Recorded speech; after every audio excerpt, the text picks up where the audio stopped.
أعوذ بالله من الشيطان الرجيم.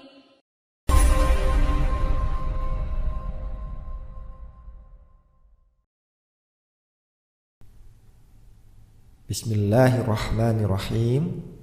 Assalamualaikum warahmatullahi wabarakatuh. Alhamdulillah, wassalatu wassalamu ala rasulillah wa ala alihi wa sahbihi wa man walah. Syukur alhamdulillah bisa berjumpa kembali di channel ini.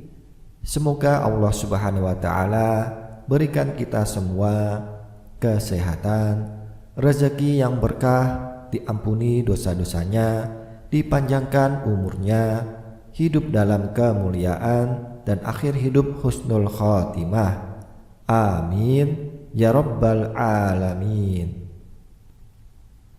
Sahabat beriman yang dirahmati Allah, salah satu karunia Allah yang diberikan kepada hambanya adalah menugaskan para malaikat khusus mendatangi rumah-rumah yang telah dipilihnya.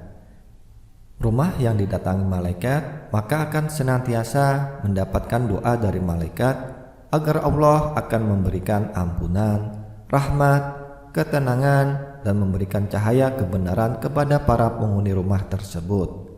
Sebagaimana Allah berfirman surah Al-Ahzab ayat 43 yang artinya, Dialah yang telah memberikan rahmat kepadamu dan para malaikatnya memohonkan ampun untukmu agar Dia mengeluarkan kalian dari kegelapan kepada cahaya, dan Dia Maha Penyayang kepada orang-orang yang beriman. Ada beberapa amalan yang hendaknya dilakukan oleh penghuni rumah yang bisa membuat para malaikat mendatangi rumah mereka. Berikut 9 ciri-ciri rumah yang didatangi malaikat. Yang pertama, rumah yang digunakan untuk banyak berzikir. Rasulullah bersabda, tidaklah sekali-kali suatu kaum duduk berzikir kepada Allah kecuali mereka dikelilingi oleh para malaikat dan akan diturunkan rahmat, ketenangan kepada mereka. Hadis riwayat Muslim.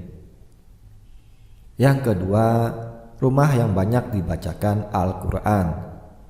Beberapa sahabat dan beberapa tabi'in memberikan penjelasan tentang hal ini, bahwa sesungguhnya rumah itu terasa lapang bagi penghuninya, didatangi malaikat, dijauhi setan, dan dilimpahkan kebaikan jika di dalamnya dibacakan Al-Quran. Yang ketiga, rumah yang digunakan untuk menanti sholat ke sholat berikutnya. Rasulullah bersabda, sesungguhnya malaikat berdoa kepada salah seorang dari kalian selama ia masih berada di majlisnya, Ya Allah, ampunilah dia. Ya Allah, berikanlah rahmat kepadanya selama ia tidak berhadas, tidak batal wudhu. Hadis riwayat Muslim. Yang keempat, rumah yang banyak digunakan untuk bersedekah. Rasulullah bersabda, saat hamba berada di setiap pagi, ada 2 malaikat yang turun dan berdoa, Ya Allah, berikanlah ganti berinfak. Malaikat yang lain berdoa, Ya Allah, berikanlah kebangkrutan kepada orang yang enggan bersedekah. Hadis riwayat Bukhari dan Muslim. Yang kelima, rumah yang digunakan untuk belajar dan menambah pengetahuan. Rasulullah bersabda, sesungguhnya malaikat membentangkan sayapnya untuk para penuntut ilmu. Hadis riwayat Tirmidzi. Yang keenam, rumah yang digunakan untuk banyak mendoakan saudara-saudaranya yang tidak berada dekat di sisinya. Rasulullah bersabda, doa seorang muslim kepada saudaranya dari jauh itu mustajab. Di sisi kepalanya ada para malaikat yang setiap dia berdoa tentang kebaikan untuknya, maka para malaikat yang ditugaskan tersebut berkata, Amin, semoga kamu mendapatkan hal yang sama. Hadis riwayat Ibnu Majah. Yang ketujuh, istri solehah yang taat dan melayani suami dengan baik.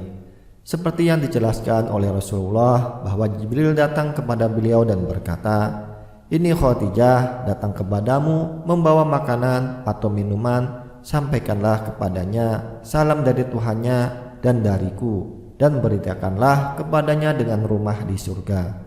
Hadis riwayat Bukhari dan Muslim. Yang ke-8, rumah yang tidak terdapat patung dan anjing. Hadis menjelaskan bahwa Jibril berkata kepada Rasulullah, "Ketahuilah, kami tidak akan memasuki rumah yang di dalamnya terdapat anjing dan gambar patung." Hadis riwayat Muslim. Yang ke-9, rumah yang penghuninya meneladani kehidupan Rasulullah.